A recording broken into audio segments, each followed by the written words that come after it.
Good morning, everybody. I'm actually at the Dubai airport. Nice hot day in Dubai, flying back to the US. So here's a story, unbelievable story. Last Monday, I was having lunch with my two good friends, Dan Al-Kabir and Simon Apfel, at Seagulls in Glen Hazel, which is a very nice kosher restaurant.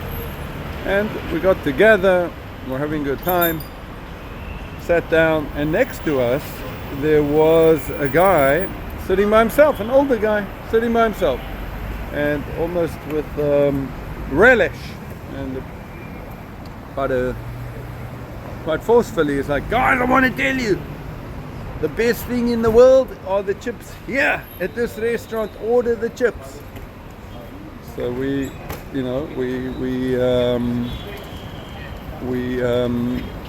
heard him and we ordered the chips. Unfortunately, the chips were actually not available that day because the restaurant was closed and we were eating from the deli. But life went on, and then probably about 10 minutes later, he comes to our table, he gets up, he's finished his lunch, and he comes over and he says, "Guys, I just want to tell you that I've been, sitting by myself and obviously listening in to your conversation, or I could hear your conversation, I wasn't trying to listen in, and I'm really impressed. Like, very uplifted, meaningful conversation that you guys are having, and yesher koach, well done." So we started to schmooze. David Burr, and we started to schmooze with David. He sat down for a little bit, and he found out that I was going to Cape Town. So he said to me, "Rabbi, I want you to do me a favor. I want you to go to Pinelands, which is the cemetery, and visit the grave of Norman Siv, and say Misha Beira. Actually, say a prayer." Now, I was only going to be in Cape Town for literally 48 hours, and it was not really the place that I was hoping to be. Although I did start thinking about it because my grandparents, Isaac and Leah Bergman, are buried there, and with my mother passing recently and both my parents now buried in Los Angeles, I have been thinking about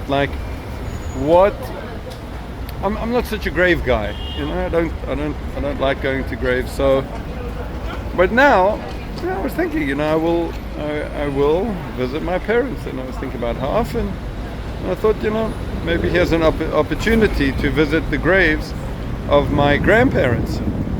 Well, I was like, okay.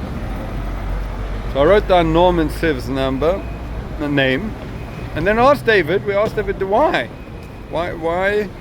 what's the story? So he told us this fascinating story that Norman's sister had actually become a reborn Christian, a Jew for Jesus, and when Norman died, she had buried him in a non-Jewish cemetery, and David had made it his mitzvah to exhume the body from the non-Jewish cemetery and get him buried in Pinelands.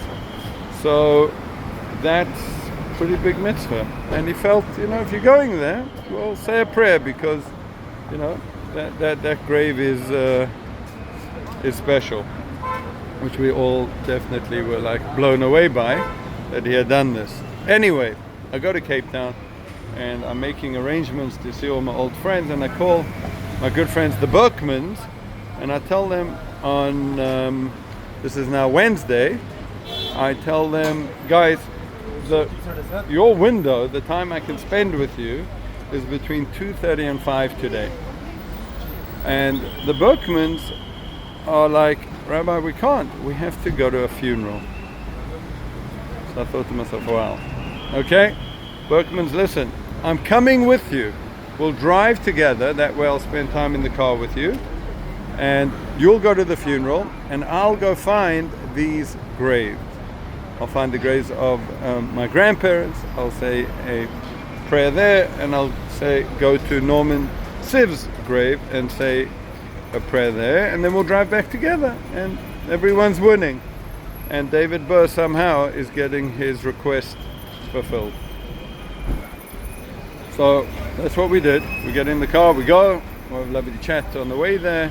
When we get to Pinelands, so the person that works at Pinelands and shows everyone where the graves are, if you don't know, here's a list, is a man called David. So I go to David, and David is charming, like, Rabbi, let me help you. And he shows me where the Bergman graves are, and he shows me where the Norman Siv grave is. And they're actually on the other side of the road. They're actually two cemeteries split by a road.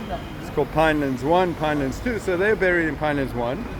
And it's a little dangerous. So he says, Rabbi, let me come with you. So he comes, he escorts me. We walk to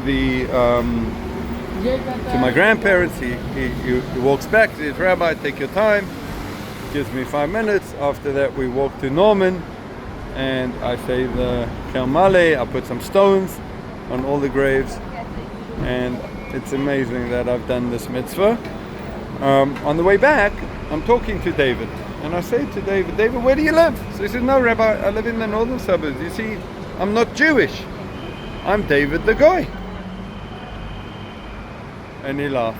And he says, David, he says, I work for the Jewish people and Hashem, but I'm David the Goy.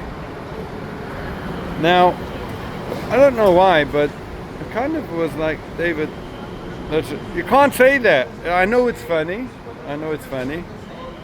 but, there's something a little demeaning. And some inspiration came to me. And I said to him, David, I want you to know something.